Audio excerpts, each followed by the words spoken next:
Sur cette chaîne, je parle souvent d'accessoires, de périphériques pour PC qui servent à améliorer votre confort en jeu, qui servent à embellir également votre setup. Clavier, souris, casque, support de casque, support écran. Mais finalement, je parle très peu souvent d'accessoires que l'on peut trouver autour, que ce soit pour l'entretien du setup ou même pour du confort visuel, pour du confort assis. Et il y a pas mal d'outils que j'ai commandés pour les tester par simple curiosité, pour savoir ce que ça allait donner, est-ce que ça allait réellement m'être utile. Et il y en a certains d'entre eux qui me sont devenus complètement indispensables. Et c'est pour ça qu'aujourd'hui, je vais vous présenter mon top 6 des accessoires indispensables pour mon setup. Il y a différents prix, il y en a qui coûtent pas grand chose, il y en a qui coûtent un petit peu plus cher. Moi à chaque fois je vais vous montrer les modèles que j'ai choisis, mais rien ne vous empêche de prendre des variantes qui sont un petit peu moins chères. Avant que la vidéo ne commence réellement, je tenais à vous signaler.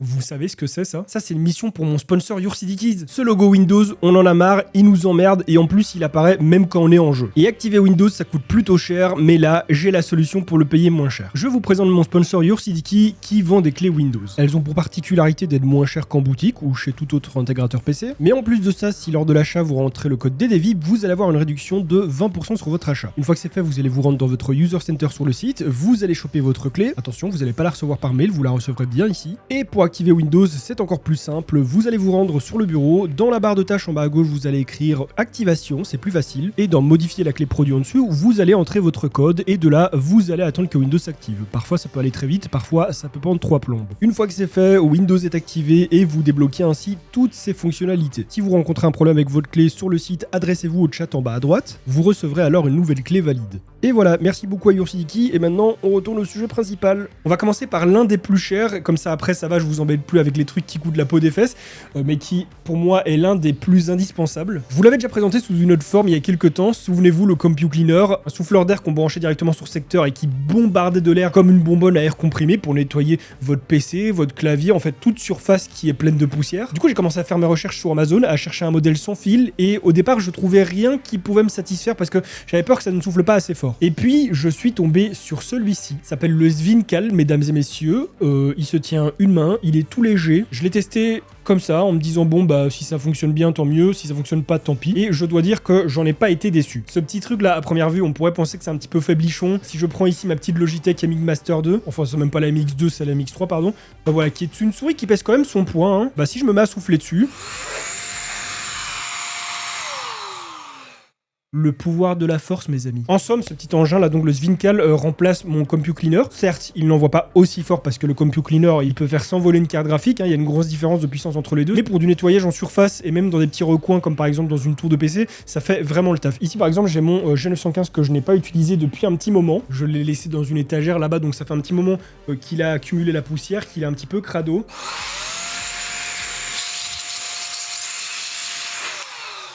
Bon bah, je sais pas si vous avez vu grand chose, mais ça a volé un petit peu dans tous les sens. Et du coup, il y a pas mal qui ont été sur mon bureau, un vrai plaisir. Il y a un deuxième embout qui est livré avec. Je sais pas si on peut le mettre, voilà, on peut le mettre directement dessus. Ou alors on peut tout simplement déconnecter celui-ci et le brancher directement à la source. Ça évitera du coup qu'il y ait de l'air qui passe entre les deux. Et du coup, ce deuxième embout possède une brosse. Ce qui fait que si on a de la poussière un petit peu incrustée, bah je peux totalement, voilà, venir souffler.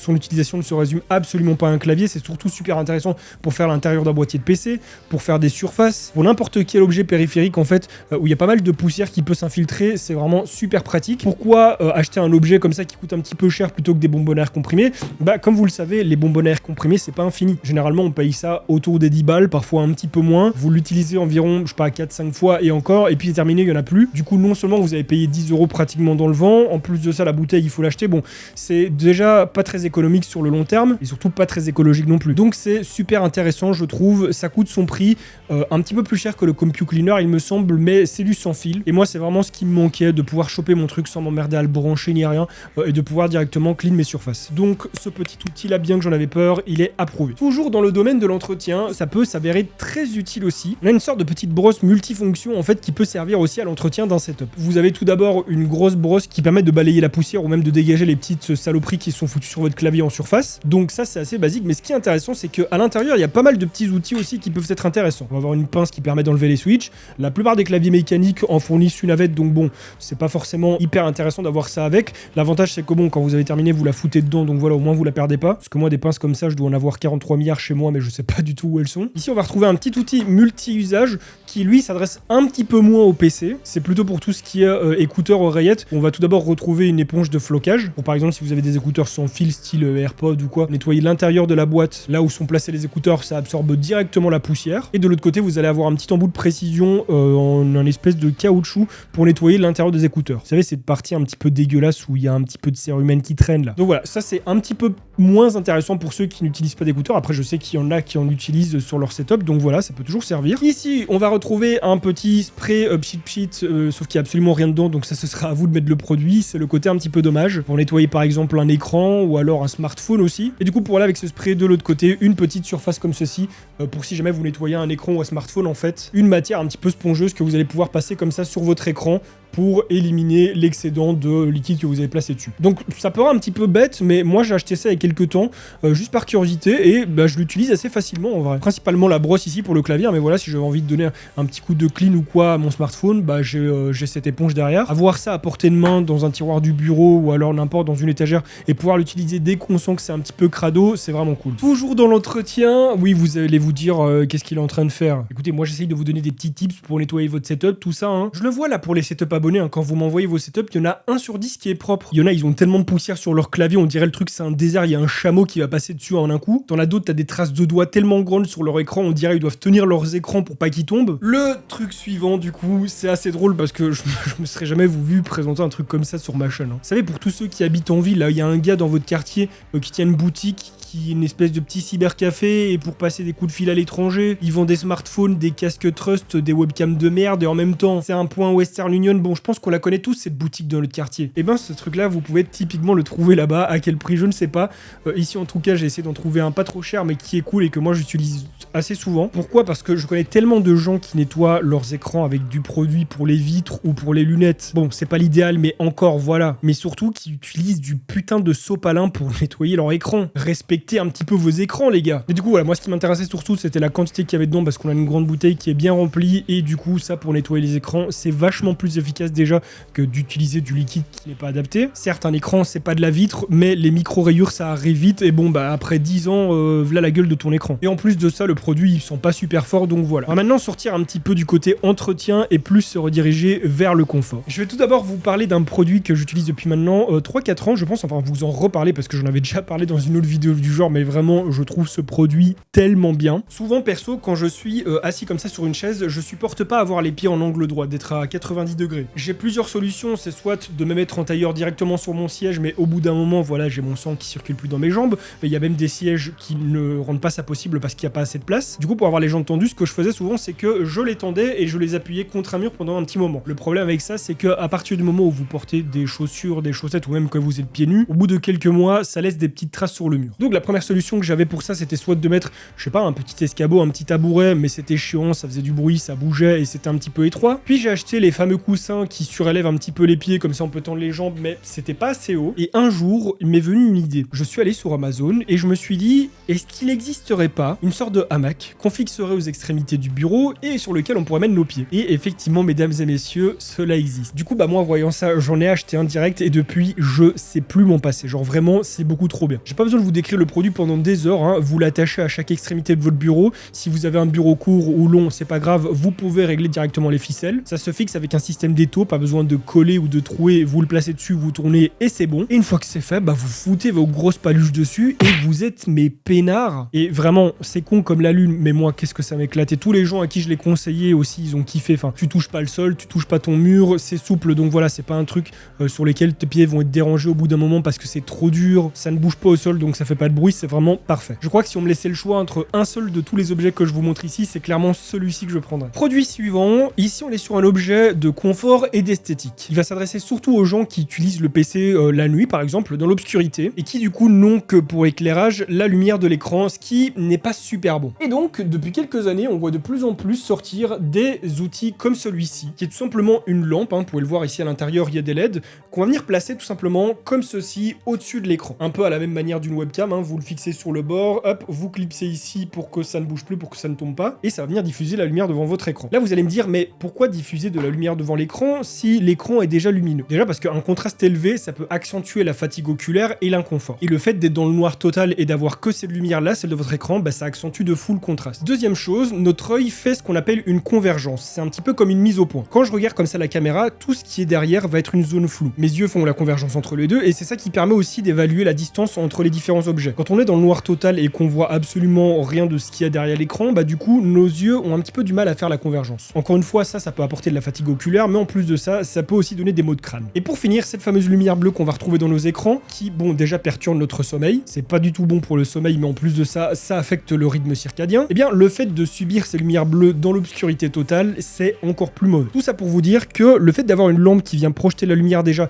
devant l'écran, qui en plus de ça va projeter sur votre bureau et dans une zone autour, ça réduit la fatigue visuelle et accentue le confort. Ici on est sur un modèle bien particulier, il en existe plusieurs, hein. Je vous mettrai plusieurs modèles dans la description, comme d'ailleurs tous les produits que je vais vous présenter ici. Moi j'ai pris ce modèle pour deux raisons, déjà parce qu'il est incurvé et que l'écran qui est dans ma chambre est un écran incurvé, un écran très grand, et en plus déjà ce modèle me permet de régler directement avec la petite manette sans fil qui est fournie ici l'intensité de la lumière. Je n'ai qu'à tourner le petit régulateur ici, voilà, pour que ma lumière soit plus forte ou moins forte. Pareil pour l'allumer ou l'éteindre, je n'ai qu'à appuyer dessus. Bon bah là elle est débranchée donc ça ne fonctionne pas. Mais il y a également autre chose. Si on regarde de l'autre côté, on peut voir qu'il y a également des LED et des diffuseurs. Parce que mesdames et messieurs, non seulement elle projette de la lumière douce pour vos beaux yeux au niveau de l'écran, mais sur le dessus, au niveau du plafond et peut-être du mur ou à votre bureau, elle va projeter de la lumière RGB. Ce qui fait que dans la nuit, je peux non seulement accentuer mon confort visuel en allumant la lumière, mais en plus de ça, rajouter le RGB, soit en RGB, soit une couleur définie pour avoir une petite ambiance en plus. Et ça, c'est plutôt cool. Donc voilà, ce modèle-ci coûte un petit peu cher du fait que, il soit grand, il soit incurvé, il y a deux sortes de lumières différentes, la commande est sans fil, voilà. Il coûte un petit peu cher, donc je vais vous le mettre en description, mais j'en mettrai d'autres qui sont un peu moins chers et qui sont aussi adaptés aux écrans non incurvés. Donc voilà, ça c'est clairement le deuxième objet dont je ne pourrais plus me passer aujourd'hui. Dernier objet, cette fois-ci on est sur quelque chose de beaucoup plus simple. Certains d'entre vous vont me regarder un petit peu de travers en disant mais qu'est-ce qu'il raconte celui-là? Alors non, ceci n'est absolument pas un implant mammaire, c'est un repose-poignet. Un repose-poignet sur lequel vous allez placer votre poignet. Rien de plus simple. Alors, pourquoi c'est important?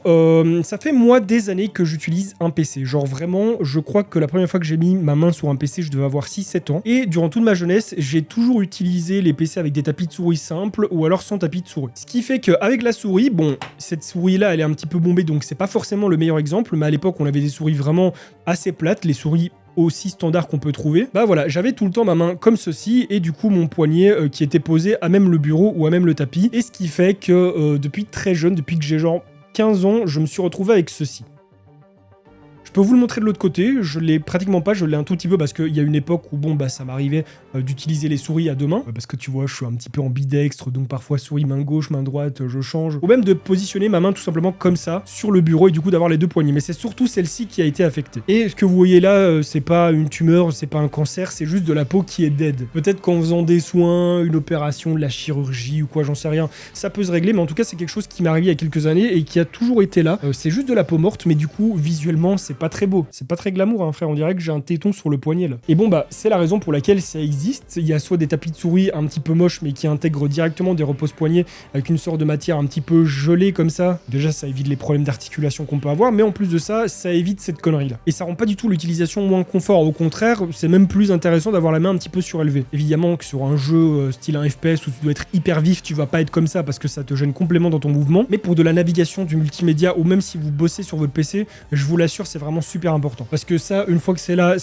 et s'il faut commencer à faire des soins pour s'en débarrasser, ou même ne pas s'en débarrasser comme moi, parce que pour l'instant j'ai la flemme, hein, peut-être qu'un jour je le ferai, mais aujourd'hui, flemme. En vrai, se munir d'un petit truc comme celui-ci, ça coûte pas grand-chose, et si c'est pour éviter cette espèce d'immondice, là, c'est toujours mieux. Donc voilà, cette petite chose, c'est pas super cher, et ça peut sauver la beauté de votre main. Voilà, écoutez, j'espère que dans le lot, il y aura des produits qui vous auront plu, hein. Si c'est le cas, tout se trouve en description. Si ce genre de petite série vous plaît, ou si vous voulez voulez, je peux essayer de trouver d'autres objets. Je vous avoue que moi, j'en ai pas vraiment d'autres, hein. C'est pour ça que je n'ai présenté que ceci et que j'ai pas fait un top 10 ou un top 40 milliards. C'est que c'est vraiment ceux que moi j'utilise et que je vous recommande. Je me risquerai pas de vous présenter des produits juste parce qu'ils ont l'air cool ou parce que non, c'est vraiment des produits que j'utilise assez régulièrement, donc je peux vous les recommander haut la main. Évidemment, moi je vous mets les liens de ceux que j'ai trouvés, hein. Il y a peut-être moyen d'en trouver des moins chers aussi. Par exemple, ça, je sais que je vois plein de pubs de merde sur TikTok, et t'en as qui les vendent à 30 balles, 40 balles, alors qu'en vrai ça coûte 10-15 euros. Je suis sûr que sur des sites comme AliExpress, tu peux même les trouver à 5 balles, hein, parce que c'est vraiment pas grand chose. Mais donc voilà, je vous mettrai les liens de moi ceux que j'ai achetés et j'essaierai de trouver peut-être des liens un peu moins chers aussi. En tout cas, si la vidéo vous a plu, je vous invite à la liker et à la partager pour me soutenir, à vous abonner à ma chaîne YouTube sans oublier de cliquer sur la petite cloche pour recevoir des notifications lorsque je vais sortir de nouvelles vidéos, à me rejoindre sur Twitch, Instagram et à regarder d'autres de mes vidéos qui s'affichent actuellement à l'écran. Et sur ce, on se retrouve très bientôt pour une nouvelle vidéo. En attendant, portez-vous bien. Bye les gens.